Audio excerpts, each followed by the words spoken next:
Bismillahirrahmanirrahim. Assalamualaikum warahmatullahi wabarakatuh.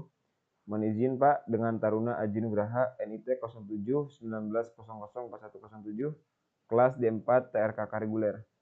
Mohon izin Pak untuk mempresentasikan hasil ujian praktek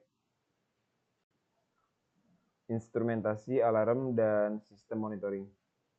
Di sini saya akan menjelaskan sedikit materi mengenai tentang instrumen kelautan.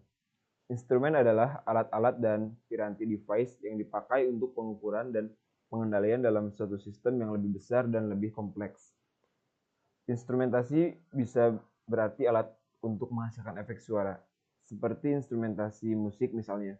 Namun secara umum, instrumentasi mempunyai 3 fungsi utama, yaitu sebagai alat pengukuran, sebagai alat analisa, dan sebagai alat kendali. Baik, kegunaan harian instrumen pengukuran dapat dibagi menjadi 3 bidang utama, yaitu 1. Pemantauan, proses, dan pengoperasian. Dalam bidang ini, instrumen pengukuran hanya berfungsi membekalkan bacaan kepada pengendali. Contohnya termometer, barometer, dan anemometer yang digunakan oleh Biro Kaji Cuaca. Peralatan ini hanya memberi gambaran keadaan suatu sekitaran, dan bacaan yang ditunjukkan oleh instrumen ini tidak digunakan dalam sembarang bentuk pengawalan. Dan yang kedua ada pengawalan, proses, dan pengoperasian. Dalam bidang ini, instrumen pengukuran memainkan peranan yang penting sebagai satu komponen dan dalam sistem kawalan otomatis. Dan yang ketiga yaitu analisis iji kaji kejuteraan. Terdapat 2 kaidah umum yang digunakan dalam penyelesaikan masalah kejuteraan, yaitu teori dan uji kaji. Di sini saya akan membahas mengenai tentang instrumen oceanografi. Instrumen oceanografi merupakan suatu instrumentasi kelautan, adalah suatu bidang ilmu kelautan yang berhubungan dengan alat-alat dan piranti atau device yang dipakai untuk pengukuran dan pengendalian dalam suatu sistem yang lebih besar dan lebih kompleks dalam dunia kelautan. Untuk jenis yang kedua ini, instrumentasi tidak bisa dipisahkan dengan bidang elektronika dan instrumentasi itu sendiri, seperti GPS. GPS merupakan sistem navigasi satelit yang dikembangkan oleh Departemen Pertahanan Amerika Serikat. GPS memungkinkan kita mengetahui posisi geografis lintang, bujur, dan ketinggian di atas permukaan laut.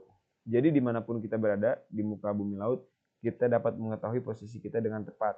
Dan yang kedua ada refraktometer,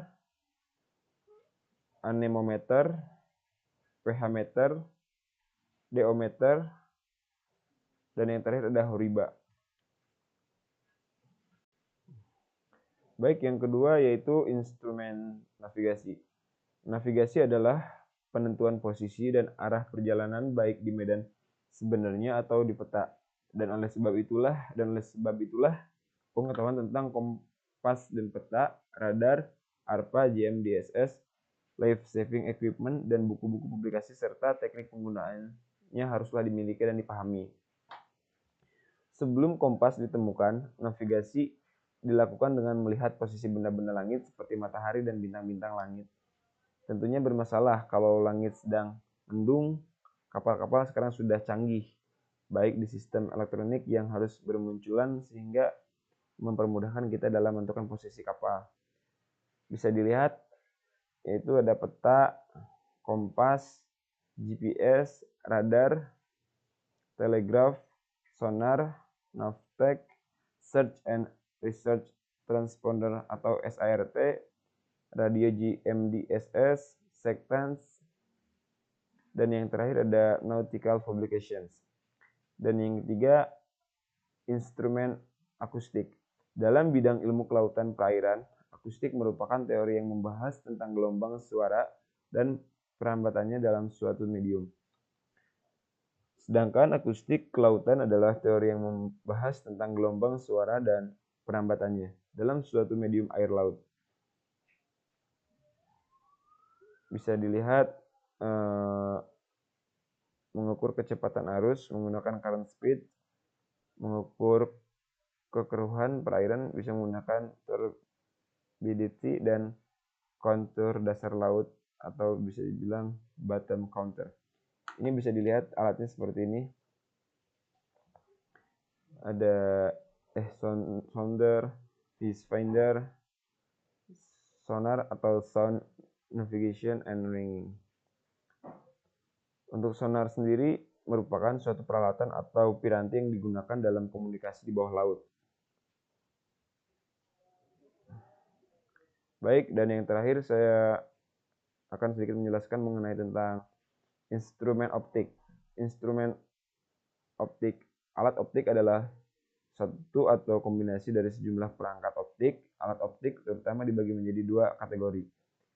Satu adalah nyata instrumen optik gambar seperti proyektor, slide, kamera, dan lain-lain.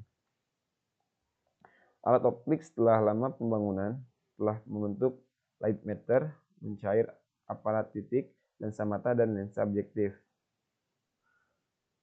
Baik, bisa dilihat alatnya seperti ini. Ada theodolite, water pass, seperti ini gambarnya.